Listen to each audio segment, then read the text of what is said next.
This is VSiN, the sports betting network. Follow the money. That's what I always say. You always follow the money. Yeah. This is Follow the Money with Mitch Moss and Paulie Howard on VSiN.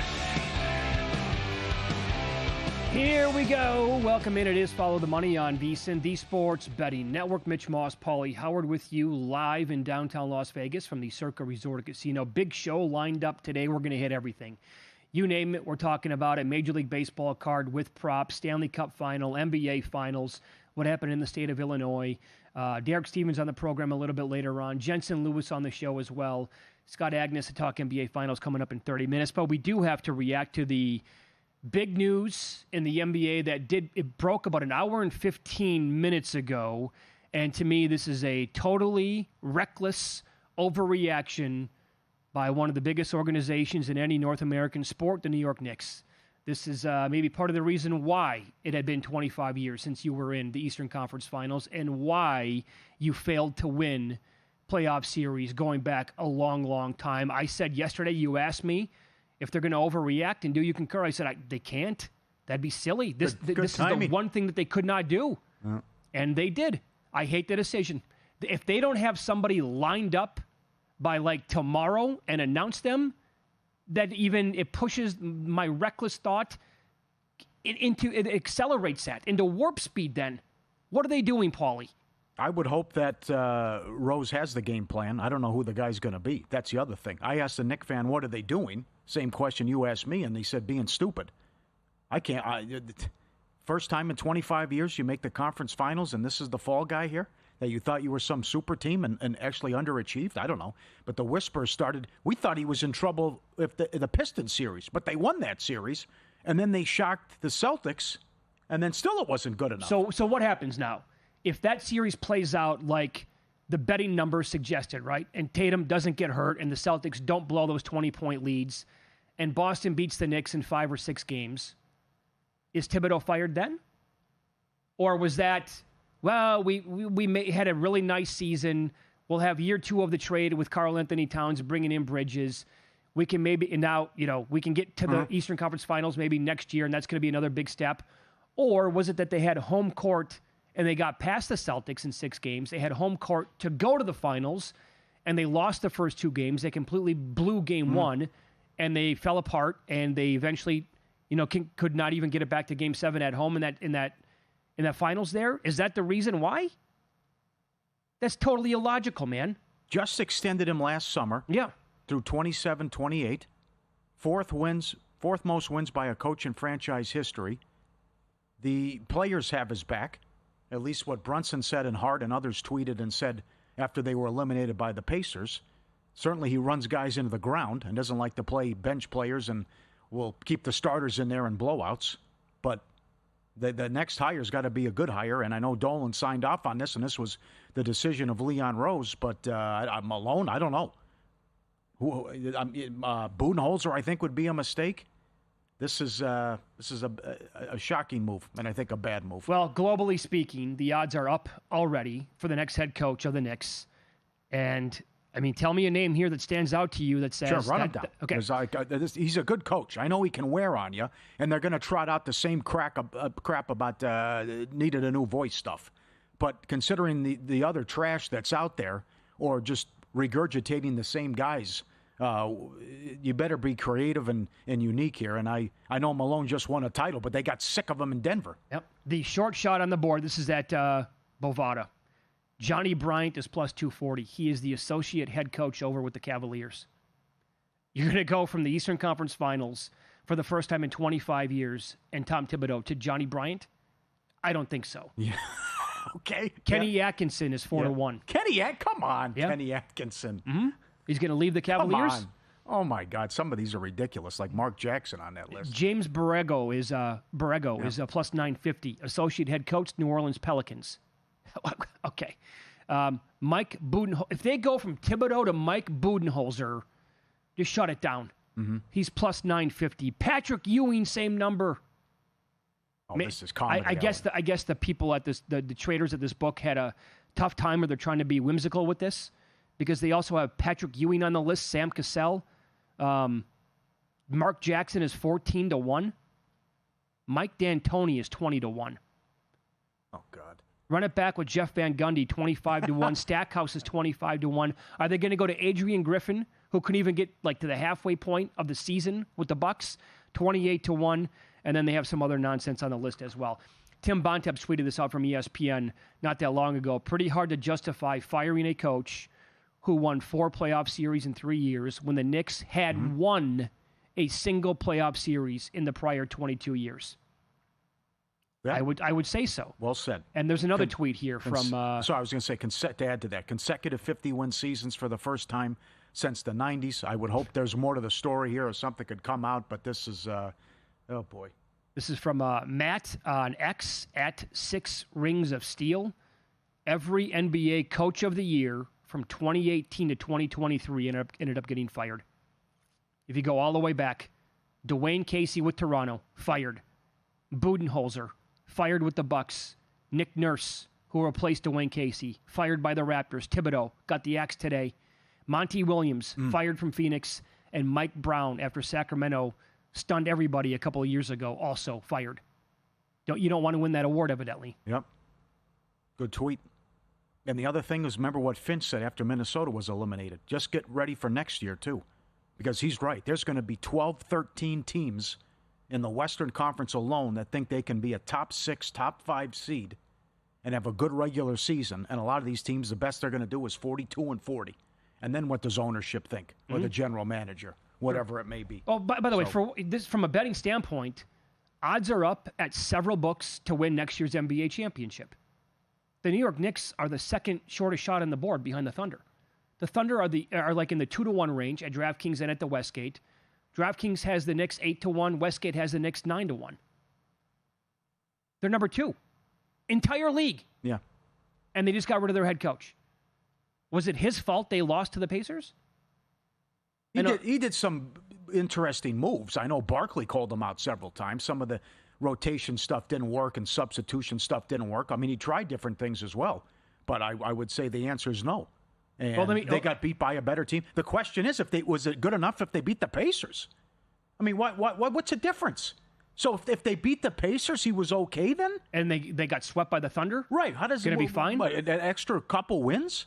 I mean, you hadn't done anything in 25 years. Think about how bad they were before we got there. Of course, they were a non-factor. Yeah, absolutely. And then he won Coach of the Year, as we talked about. He did an excellent job there. He was still like 25-1 late in the season. You have to also be able to handle the New York media, which they could be all over you, and how you handle that. And New York isn't for everybody. I just go back to they were a laughingstock, and he did an incredible job. Now, how the roster was built together and put together and kind of clunky with the moves you made and your ball dominant with Brunson, who takes a lot of shots, and you still have these guys who need the ball, and Towns needs his shots, and Bridges needs his shots. That's something for the general manager. But the Garden was rocking. You finally had excitement. You finally got to the conference finals. You finally made a deep run, and it's not good enough. Yeah, I'll one-up you here. I think for 25 years, other than a small blip on the radar with Carmelo Anthony and then Linsanity, outside of that region of the world, I think the Knicks were irrelevant for more than 2 decades. Other than very small sample sizes of time, nobody cared. You're right. You used the word laughingstock. That's exactly what they were. Couldn't take them seriously. Didn't care about them. Free agents wouldn't consider them. No, absolutely not. No? They were an afterthought. Never thought about the Knicks ever. And now this year pops up, and then the run they had with Tibbs overall. And here you go. Again, the betting odds. I can't get past that part. Number 2 on the odds board. They're like, nah. And if they don't have a guy named, what if they reach out to like 2 or 3 guys and like, nah, we don't want it. If Dan Hurley's going to be the number 1 guy on the list, according to some, and he plays around, yeah. I'm sure they're going to, right? You have to call him. He's right down the street. So what if he drags it out like last year with the Lakers? I know. He hems and he haws and he's like, I'm thinking about it. Give me another couple of days. Let me get my stuff together. And then, I'm really meant to play in college.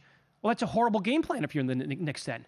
If you think you have a guy or have a chance with him and you keep getting turned down, it's going to be more pathetic. What may have done it was what happened in the regular season. Against the top 3 teams in the league, they went 0-10 and were outscored on average by 16 a game. Maybe that did it too. Well, I'll ask you I don't this. know. But I still like my position if I'm the Cavs coming into next season, and the Pacers as well. And I would drop Boston considerably. Let me rephrase my question a minute ago. Was it Tibbs' fault they lost game 1 to the Pacers? No. That was a total fluke by Neesmith. Yes. They stopped playing. The players said it, though. They relaxed, and they weren't guarding anybody and switching, and he hit a bunch of threes. So if they don't blow that game, they did a bad job and they with win it, it, right? And then they eventually win the series? Yeah, Tibbs isn't shooting free throws. No, of course not. It's not his fault. It wasn't his fault they lost the game. Towns is 90%. OG missed one. That's right. And Neesmith hit 8 from the parking lot. Uh-huh. Okay. I love it, by the way. Like organizations always tell fans and media not to overreact. Here's Exhibit A of an organization. Yeah, right. Completely going down that path. Yeah, I know. I want to be at the press conference, and I want to see what the response is. What if they would have beat Indiana? Then he would have been okay. Oh, they got it. They'll ask every single question. Yeah, they will. They'll throw the entire book at him. We'll ask Mahoney in 45 minutes.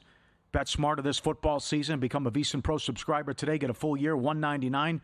And the free pre-order of the NFL Sharp Betting Playbook by Josh Applebaum. No-nonsense guide to reading the market, spotting sharp action, and making smarter bets.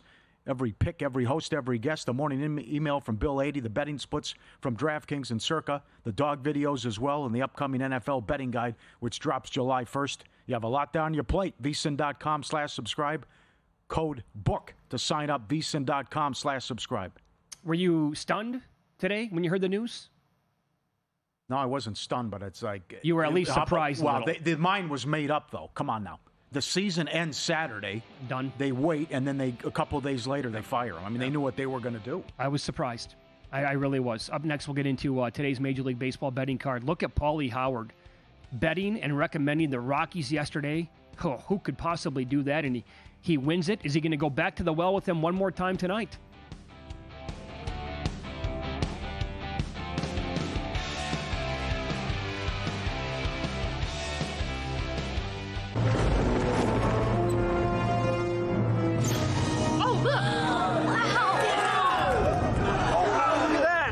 What's the guarantee? Eric? Mike, time to make history.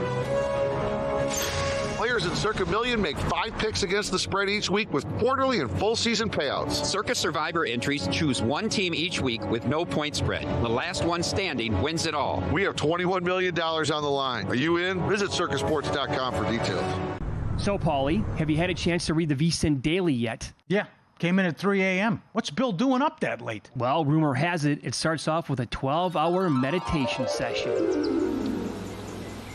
Then he just pours himself over film and live TV, really focusing and taking it all in. Bill's in with the biggest insiders, talking trade secrets, strategies, the whole nine, absorbing the info. And then and only then can the writing process begin.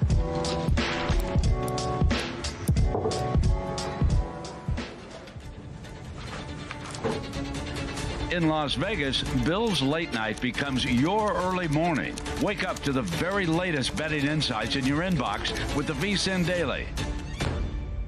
Sign up for free at vsin.com/newsletter. On the next numbers game, Matt Brown in for Gil Alexander. The Stanley Cup final begins tonight. We'll preview it all, break it all down with our guy, Jonathan Davis. He joins the show. UFC 316 this weekend. Who better to have on the show than John Anik, the voice of the Octagon, to break it all down for us. We've got JVT, Jonathan Von Tobel, in to talk the NBA Finals. That started on Thursday. All that more on a numbers game, 10 a.m. Eastern, 7 a.m. Pacific.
This is Follow the Money on VSiN. To go back to the first segment of today's show, Knicks being reckless, firing Tom Thibodeau. If you think that was bad, I thought your call yesterday on the Rockies was 10 times worse. I didn't know what the hell you were doing. And then it's 3-1 Marlins basically when we get off the air. Sure. I'm like, there you go, Paulie. Good job. And they come back. They win 5-4. I know. They only give up one more run after that. Should they be $2 though? It was a bet against Mayer, and they got some runs off him, and Goodman had 2 bombs. But I think this price is asinine today as well. I was going to say you got to go back to the well. If you liked him last night, you got to like him again today. Right back. Don't let him get hot. Right, as you always tweet. Here we go. The drought ends. The streak comes to an end tonight. They've lost 22 straight series. They have won back-to-back games this year. I think it happens again. Sandy cannot be $1.75, $1.80. He's the worst pitcher in baseball. Yeah, numbers don't lie. He really is. 0-7 with an ERA of 10 in his last 8 starts. 8.47 ERA on the season. That's the worst out of 105 pitchers with at least 50 innings pitched. I'd feel better if it was Freeland or someone like that, but I know they're all-time bad. But Miami can't be, Sandy specifically can't be laying this. And I just gave you how bad his numbers have been, and I think it was 8 earlier. Maybe you also go over here. I mean, there's 8.5 at DraftKings now, but there are 8s out there with the total. I played his K prop under 5.5 at plus money in this game. He just does not have good K numbers at all this year, career worst. The numbers, again, don't lie there. Like the swinging strike percentage, all of it is at 9.2%. The rub with this is that the Rockies strike out the most in baseball, 26.9% of the time. But his K rate's at 16.9%. I'll ask you this. If they get the win today, tomorrow it's Freeland against Quantrill. What a pitching matchup that is. Yeah. They're going to sweep him? The bag that's in play. Yep. You don't know what Quantrill you're going to get, but yeah, it's definitely in play at that point. I know. This is unfortunate. I wanted nothing to do with it. I had this game circled, though, because I want to be able to fade Sandy like every single time, somehow, some way. I feel bad for the guy. Yeah. Because he won the Cy Young, then the injury happens, and he clearly is just not even close to the same dude. Right. Yeah, and that stinks. Yeah, so you don't agree?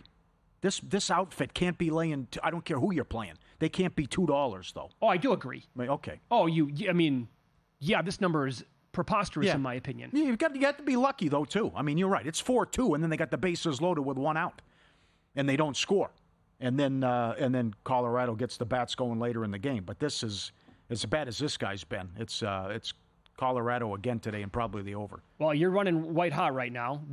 Gave out the Rockies yesterday. That's on the heels of the Pacers cashing a 19-1 to win the East. You taking any more bombs today? Any big stabs? Yeah, nothing stands out in terms of big tickets. But the Brewers make sense. Muncy has done his own McGill. Mm-hmm. That's another one if you want to play a home run prop. That's not bad. And Henderson has done well against Kirby. And Kirby's had his issues going back as well.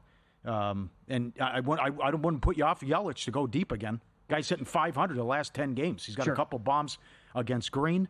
I do have to come back and take the Brewers, though, too. Brewers won again in Cincinnati. That's 18 of 22 in Great American Ballpark. Green is 1-4 with an ERA of 7.45 against the Brewers in his last 6 starts. Peralta in Cincinnati, 3-0 with a 1.19 in 6 starts. Yeah. Sitting you right in the face. And Peralta's having a great year this year as well. I would agree with all that. The numbers on Yelich here, by the way, like last week, he's 11 of 24. That's a 458 clip with 4 home runs and a double. The over 1.5 total bases is plus 130. Like the home run number has come down. The highest I noticed earlier before the show started was plus 360. So it was in the 5-1 range in recent days, but he's so hot that number has come down. He's facing Green tonight, so the total base number has actually gone up. So I like over 1.5 total bases at plus 130 for him to top it off because the guy is scorching hot right now. Yep. Don't forget about O'Hearn, too. What O'Hearn has been doing. His numbers have been sick as well, if you want to go with props on him. I'll give you another guy. So he's hitting almost 500 as well. I was going to say also, because you had the over, easy winner, with Minnesota and Sacramento again. I mean, this is, again, you can get $1.20 on a Twins on the run line. It's Lopez, likely against Lopez. Right. Don't forget about these guys. They've lost 18 and 19. Yeah. And the former there of the 2 Lopez's, he had a great first start with the A's, and then last week he got annihilated. I think he gave up 8 runs immediately in the game. And the Twins are, Paul, they're like blazing hot right now. So that continues, and I would expect that to be a thing tonight. They did adjust the total, by the way, to 10 in this game. That's even with Pablo Lopez on the mound tonight. Yeah. So after last night was 9, moved to 9.5, and it flew over immediately. There was a 6 spot there by the Twins posted right away in that game. That's got to be a thing tonight as well. I'll give you this too. Another guy, maybe a little bit under the radar. He's facing Paul Skeens tonight as the Pirates take on the Astros. It's Jeremy Pena. In the last 7 days, 10 of 23 at the plate. And look at this, by the way. Skeens is a $156 at home. Pena is batting .435 with 3 homers, a double, and 4 stolen bases in the last week. Because he's facing Skeens, over 1.5 total bases is plus 145. To hit a home run, 11-1. I would not get that nuts. But for a guy who's picked off that many bags in a 7-day stretch, plus 550 to steal a bag tonight for him. Right. I don't know if he can still lay that, though. I mean, they can't hit. They've lost 7 of his 12 starts, 14 runs combined in the losses. And they're 10-12 with Kelly, the new manager. I know this. His K-prop has moved about 40 cents. Over 6.5 was plus 125 earlier. It's like minus 110 or higher now. And he's been red hot, by the way, with the Ks. He's gone over this number 3 of the last starts. 3 in a row, actually. And his Ks per 9, all the numbers are up in this stretch, as we talked about last time that he went. It's like they're almost like begging you to take that number, and people did. So yeah, as a result, that moved. I'll give you one to watch as well. Now, it's a big number. Kikuchi goes tonight for the Angels. This is in Boston. His walk prop is 2.5. Yes, this is great. Number 1 in walks. Good job. So plus 145 on the over. He has issued more than any other pitcher in baseball this year, 35. Now here, and again, like when is the eruption coming from the opposing team? Kikuchi has given up 2 or fewer earned runs in 6 straight. He's got a 1.89 ERA in 33 1/3 innings pitched. He walked 5 batters last week against the Yankees. 2 of them were intentionally. But he only gave up 1 run. That was it. He's been awesome in Anaheim this year with a 1.33 ERA, but on the road, that ERA goes to 4.3. And he's winless in 9 career appearances against Boston, 7 starts, 0-3 with a 5.97 ERA. I like the Red Sox team total over last night. It did get there. I think I kind of got to go back to the well. They're really good against lefties. Yep. What are you doing with the kid? A lot of people like his props tonight. Caglione. Crushed it in minors, 322, 15 bombs, 56 RBIs in 50 games. I put pizza money on plus 650 to hit a home run. All right. And my thought is there, if he goes yard tonight, that's going to turn into like 4-1 by tomorrow. So, and maybe I'll just bet him every day until he hits one, hoping that he doesn't begin, his big league career with a 7-game drought or something like that. All right. O'Hearn's 5-1, by the way, to go deep. Kirby's been bad against Baltimore. He's been bad this year. And O'Hearn is hitting a 452, 8 RBIs last 11. Okay. If you want to play his props. That's another one. Did you give any consideration to fading Clayton Kershaw tonight? Takes on the Mets. They're very good against lefties. They strike out only 20% of the time, one of the lowest rates in all of Major League Baseball. Kershaw's K per 9 is at 4.9. It's the exact same number as his walk rate. 12.8% K rate overall. It was 18% last year, which was by far and away the lowest of his career. His career average for a K rate is 27.4. Clearly not the same guy we had for his whole career. And the swinging strike rate is at 9.3%. Under 4.5 is juiced to the gills, but is he going to get to 5 against this Mets lineup? I don't think I see that happening. No. Lindor's hot if you want to play his props. And again, what I mentioned with Muncy earlier. Good game last night. So was that Padre game.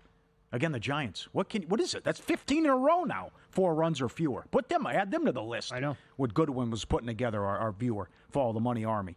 1 of 12 with runners in scoring position, shutout at home. You lose 1-0. That's ridiculous. Yeah, and you said this yesterday, how you think the Padres' bullpen can't be trusted like the Giants. Yeah. The Giants had the bases low. They just couldn't get anybody in. Yeah. That was a disaster last night Tough for that loss. team. Yep. Come back with some Texas stuff, too. Texas starters, 3 earned runs or fewer, 22 in a row. Number 1 in ERA, 21-3 when they score 4+ runs. Yep. And 40-19 and 1 to the under on the season. If you want to do more stuff with Texas. So it's a good card tonight, though. NBA Finals and the Stanley Cup Finals are here.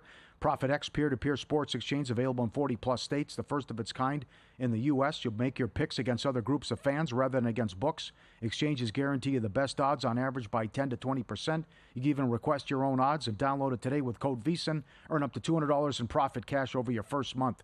Code VSiN. Get that $200 in your first month in profit cash. Go get it. Up next, we'll hit the NBA Finals. Scott Agnes does a great job covering the Pacers in Indianapolis. As Mike Tyson once said, Paulie, everybody has a plan until they get punched in the face.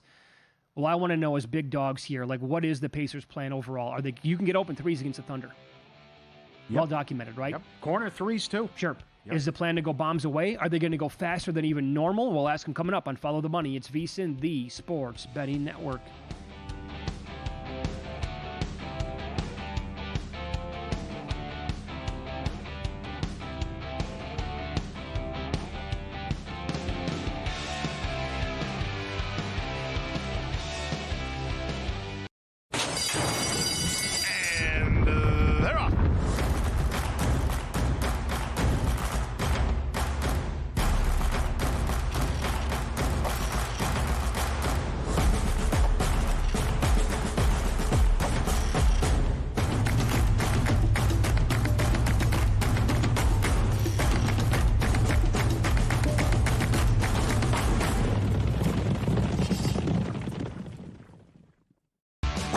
You can get an entire year of VSiN Pro for just $1.99. Plus, we'll throw in a free pre-order of VSiN's own Josh Applebaum's new book, The NFL Sharp Betting Playbook. That's 12 months of expert picks, exclusive betting splits, and access to the upcoming NFL betting guide. Applebaum's new book is the ultimate resource for bettors looking to understand line movement, spot sharp action, and make smarter, data-driven decisions all season long. Sign up now at VSiN.com/subscribe and use promo code BOOK to get in on this offer and join us on the Sports Betting Network.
This is VSiN, the sports betting network.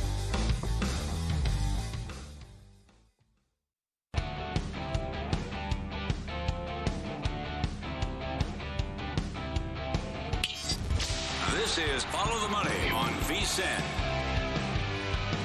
Time to talk NBA Finals here as we head out to the Progressive guest line. Scott Agnes does a great job of covering the Indiana Pacers and the Fever for Fieldhouse Files, and he is on the Progressive guest line. Scott, thanks for the time today. How are you?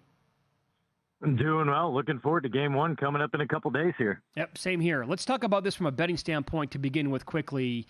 Now, this is not priced like a 1 versus 16 in college basketball during March Madness, but the Thunder are such big favorites, laying like $7, so you have to lay $700 to win $100 just to win the series outright. That's like almost a good 4 against a 13 seed in March Madness. Does that feel right to you? I mean, or does it seem to like the Pacers have a much better chance than that?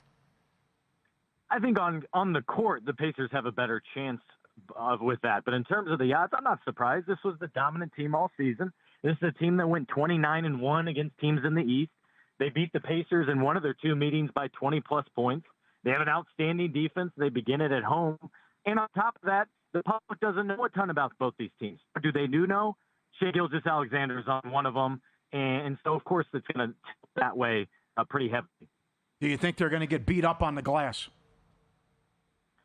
That's been one of the Pacers' biggest problems, really, since my time covering them in the last 13 years here. I don't think they'll necessarily get. Oh, okay. Damn. Bad connection here. We'll try to reconnect with Scott. Want to get into, by the way, the tempo, how fast they're going to go. Because remember, Halliburton was mad at himself after the one loss to the Knicks. And he goes, "That's on me. I walked the ball up the court. I recognized it when it was happening," and they totally corrected that in the following game. And then, what are we talking here, Paulie? If they get the open threes, which they should against this Thunder defense, they're deep. They got a ton of guys who can shoot. Are we talking 40, 45 threes a game? That's what I would do. And plus, on VSiN.com today, Dan Karpuk had a good breakdown about OKC allowed the second most corner threes in the playoffs. So that's hunt those matchups, try to find that. You have so many guys that can shoot threes. That could be a way to attack them as well. I was listening to Money Moves earlier today with Stormy and JVT, and he said that Hartenstein, JVT did, that this might not be a series for Hartenstein. He might be actually relegated to the bench a little bit here. Interesting. Yeah, so Scott's back now on the show. We've talked about this a lot. The Thunder will allow open threes, and Paulie just said a lot of corner threes as well. Like, if they're there, right, this team is super deep, meaning the Pacers, a ton of guys who can shoot. Are we talking like if 40, 45 threes a game potentially?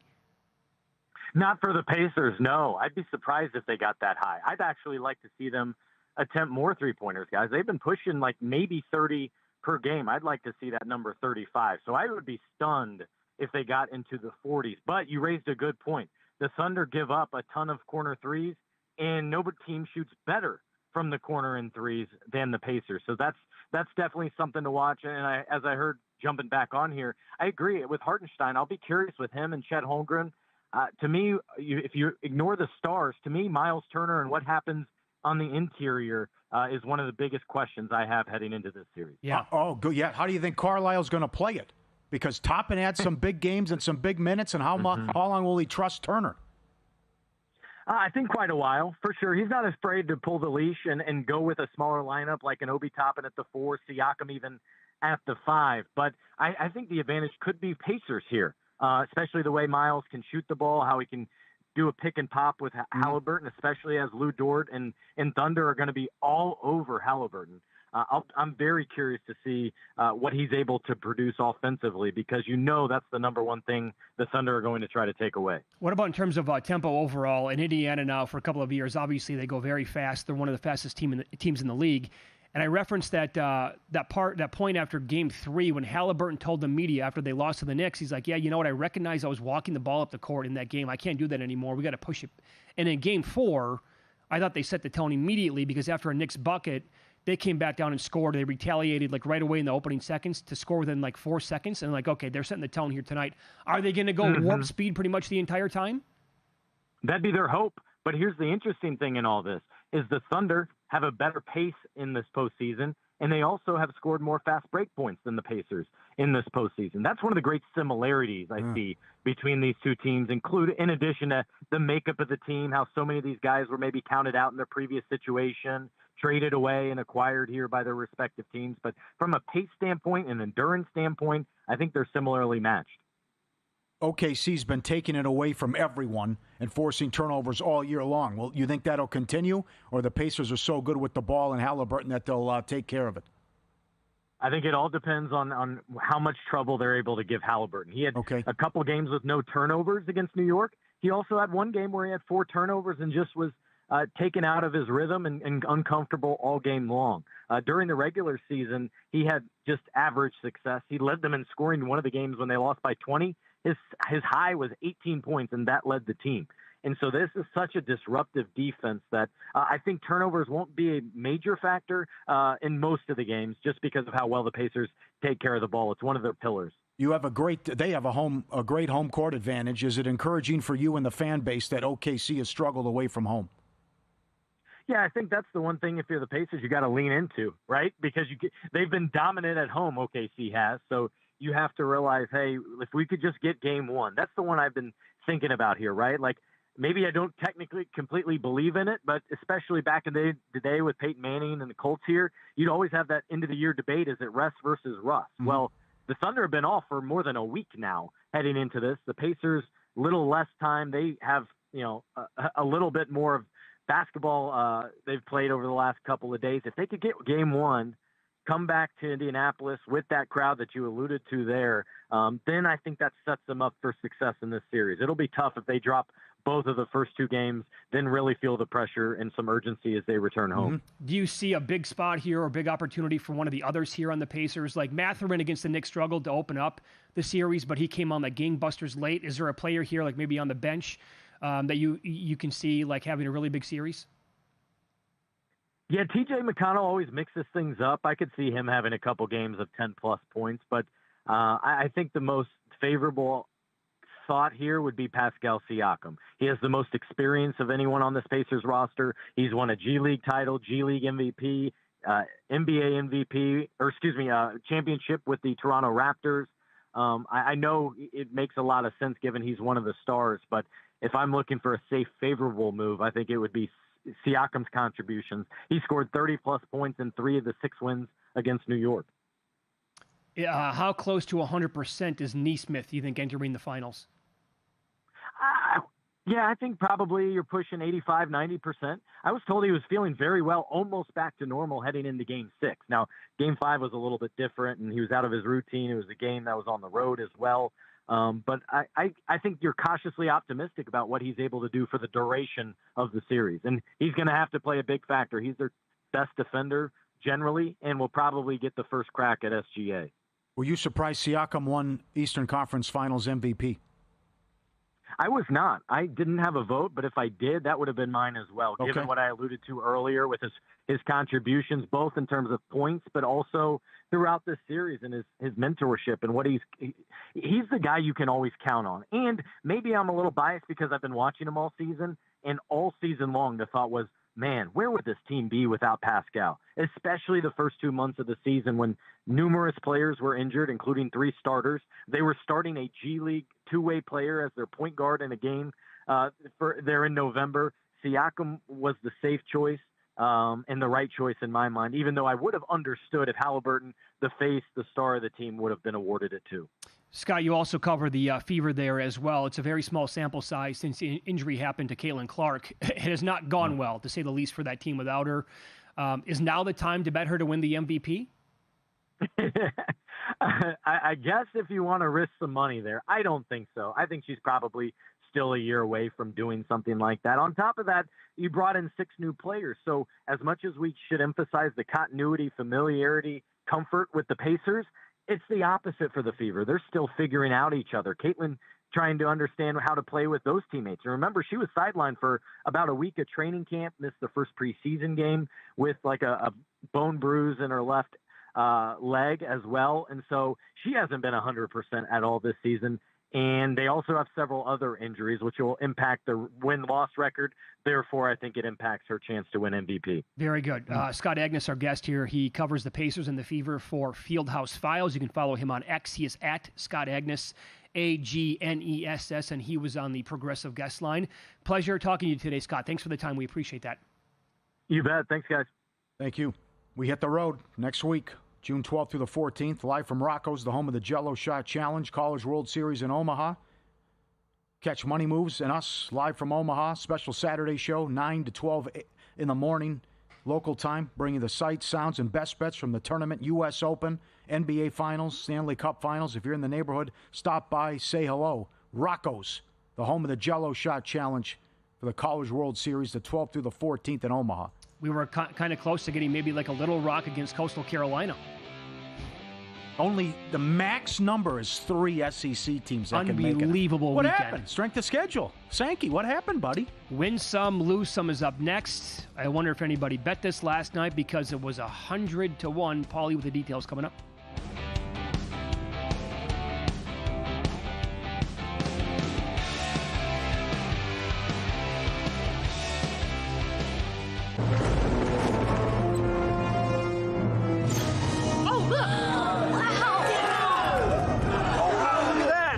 What's the guarantee? Eric? Mike, time to make history. Players in Circa Million make 5 picks against the spread each week with quarterly and full season payouts. Circa Survivor entries choose one team each week with no point spread. The last one standing wins it all. We have $21 million on the line. Are you in? Visit circasports.com for details. Your favorite VSiN shows and personalities are now available to download as podcasts. Catch every hour of our live broadcast with VSiN Best Bets, or find your go-to show and download it directly. Get instant reactions to last night's games, sharp analysis on today's biggest matchups, and everything in between. Whether you're commuting, working out, or just catching up, VSiN lets you take the action with you wherever and whenever you want. Search VSiN on your favorite podcast platform and get in on the action with VSiN, the sports betting network.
last night? Wow, winning. Or was it a rough one? Well, they can't all be winners, can they? Loser! You're a loser! Paulie Howard recaps the night in sports betting in Win Some, Lose Some. All right, we mentioned Carpenter had good numbers against the White Sox and who they were facing. Well, how about 3 bombs, 100-1? How about that? No problem. Anybody bet that?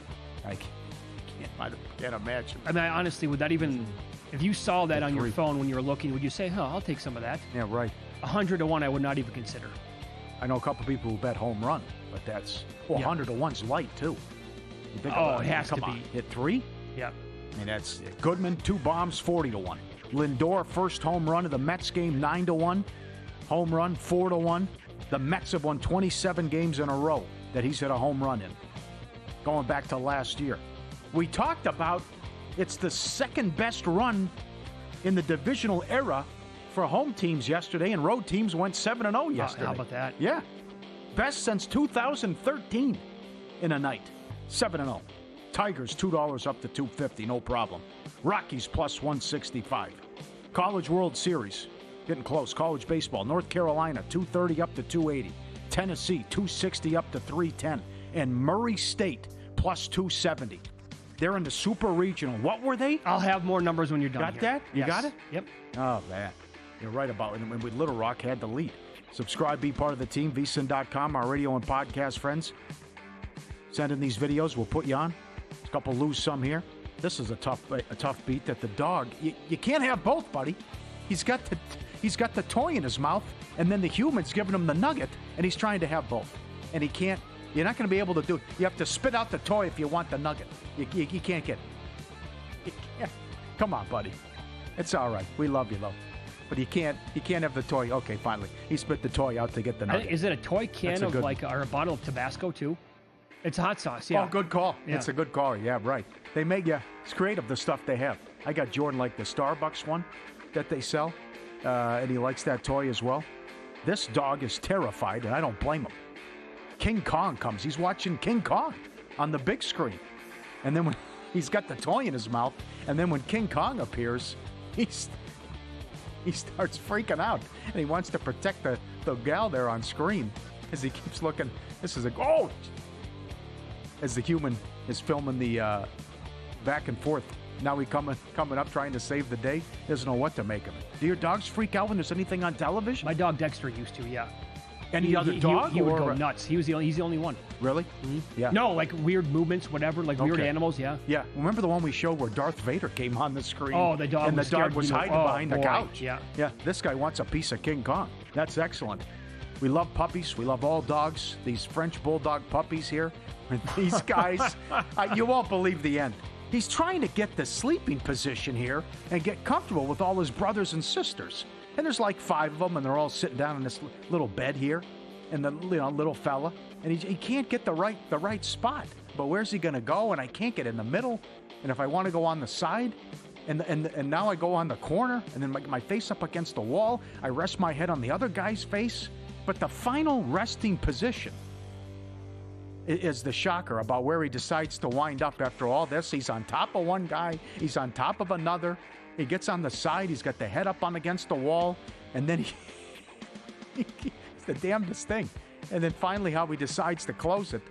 Okay. That's not good. Straight up and down. Yeah. Oh, sure. Yeah. Face buried right in the rug. Yeah. Oh, he's going to feel that tomorrow. No good. Final jewel, the Triple Crown is here. Belmont Stakes. No better time to bet the races than First Bet. New users get a $200 sign-up bonus. Promo code VSiN200. Whether you're a seasoned horse player or brand new to the sport, First Bet has all the tools to elevate your game. Download the app. Go to firstbet.com/VSiN. Sign up today. Promo code VSiN200 for your $200 bonus. Go get it. All right, some of the details on the college baseball tournament. Last night, LSU trailed Little Rock 5-1 going to the 4th inning. 5-1, Paulie. Little Rock was 12-1 to win the game before it started. We talked about it on the show yesterday. They beat them on Sunday night, and they were 14-1 dog then. LSU scored 3, added 1 in the 6th to tie it at 5-5. Little Rock was 5,000-1 here at Circa to win the entire thing before it started last Friday. 5,000-1. They had a horrible record. Murray State. What a story that would have been. Yep. Before it started, Murray State was 700-1 here at Circa. They're alive. UTSA 125 to 1. I saw 175 to 1 offshore. Some of these other numbers. Seems light. Yeah, I Especially know. with all the SEC propaganda, too, and what happened. What if Wright State had gotten by, and they were close to doing so? They were 1,000 to 1. So some teams that are still alive that had massive numbers. Louisville was triple digits. Miami was 175 to 1. Really? Yep. They're in the same super regional. Look at the one here with UTSA. Again, as high as 175 to 1 before the tournament started. Murray State 700. They're in it with UCLA 70 to 1 and Duke 65 to 1. Really? And then you have another one where it's all short numbers basically. LSU plus 450, Arkansas 8 to 1, Tennessee 9 to 1. West Virginia's the one long shot. They were 100 to 1 before it started. Okay. This is absolutely bonkers what's going on. This is from Pat 40. Little Rock ended the regular season 19-32 in 8th place in the Ohio Valley. Then they went 8-1, and they were that close to going and pulling it off. But couldn't pull off the upset, and that would have been something because they won Friday 14 to 1, and they tried to win yesterday 12 to 1 and gave it their best shot. I don't know what it is for the 1 and 2 seed, not even to get to the super regional and upsets that have happened. Crazy. 13 teams got in, and now 3 can make it to Omaha, and that's it. That's it. That's the maximum number. Yep. Yep, stunning. I was looking at, we had a guest on last week from College Baseball Insiders, and I asked him about Auburn's number at 25 to 1 because people told me like that was a super high number. Their RPI and their SOS was like number 1 and number 2 in the country. Their metrics were really, really good. Now they're down to 10 to 1. I did not bet 25 to 1. I feel like a dope. I really don't want to hop in now at 10 to 1 because as we've seen, maybe they win it, but as we've seen, also maybe it's total chaos the entire time. Coastal Carolina won this thing back in 2016, and they were not even that big of a. They weren't. Coastal Carolina before the tournament started was 33 to 1. Mm-hmm. How good is that program? Yeah, no kidding. What was the beef there with Florida, Coach? Did you see that? You know what? People were sending that to me, and I guess that. Did you watch it? I didn't know who was at. I didn't see. I saw the F-bomb tirade. I didn't know who was at fault, and then I saw the follow-up, which was good by the Coastal Carolina manager. Yeah, I think it was the Florida manager's fault. Was it? Okay. From what everybody was saying, yeah. Okay, yeah. That was bizarre. I'll give you another guy that I'm looking at tonight for K-props. Oh, by the way, this ties into the news with the Yankees last night. Weaver now going to be out 4 to 6 weeks. Yeah, bad beat out for it. So does Williams get back in? He's been good since demoted. I know. But I don't want him to be a closer. Well, let me ask you this then. If you're the Yankees right now, and I bet them for the most, this is not because of my bet. It's because their path here until like the All-Star break is very doable. Would you go add somebody right now? And then you want to make up because the Blue Jays are right there with them. I can't believe that. I think they're going to fade at some point. The Red Sox, I anticipate making a run, but who the hell knows if that's going to happen? Would you try to open the gap right now? Or would you be comfortable with who you have? Because what if Williams is a disaster until Weaver gets back? Yeah, I know. I wouldn't mind making a move. The guy they're throwing today has been aces, though. Rodon's 6-0 with a 1.27 in his last 8 starts. Yeah. Judge is crushing Cleveland as well, going back the last 14 games. Yep. Rodon's the guy that I'd be looking at. You think the Red Sox are going to make a run? Really? Yeah, they're 6. I think I'm giving up. They're 6-16 in one-run games. I think that was after last night losing another one. But I also maybe that's my heart talking because I have a bet on them to win that division, and I'm stunned at how bad they are or how their record overall. The stuff with Rodon, 11.15 Ks per 9 on the year, double-digit outings in 2 of his last 4 starts. He's had 8 or more in 5 other starts, including 8 at Cleveland on April 25th. The Guardians strike out at 21.6% of the time. That's 17th most in the league. But that number goes all the way up to 25% against lefties and other lefties against Cleveland. Skubal had 13 last Sunday. Reagan's had 10 earlier in the year. Yeah. His K percentage is at 31.7%, highest since 2022, third highest of his career. So 6.5 minus 110 here at Circa. I think I might be riding that with Rodon. Last week, Mike Somich did a baseball article on VSiN and made the case on futures for the Braves. 69 and 39 in June since 2021. It's pretty strong. Uh-huh. And 30-cent move on Atlanta today. I agree with it.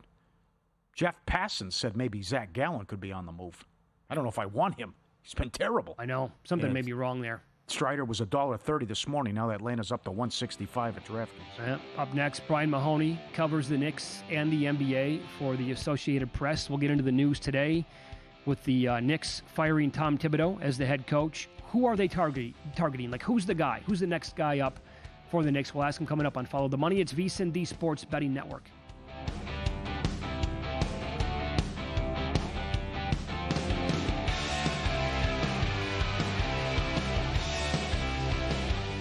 And we're out. Okay, give me 1 sec. I need to load funds into my gaming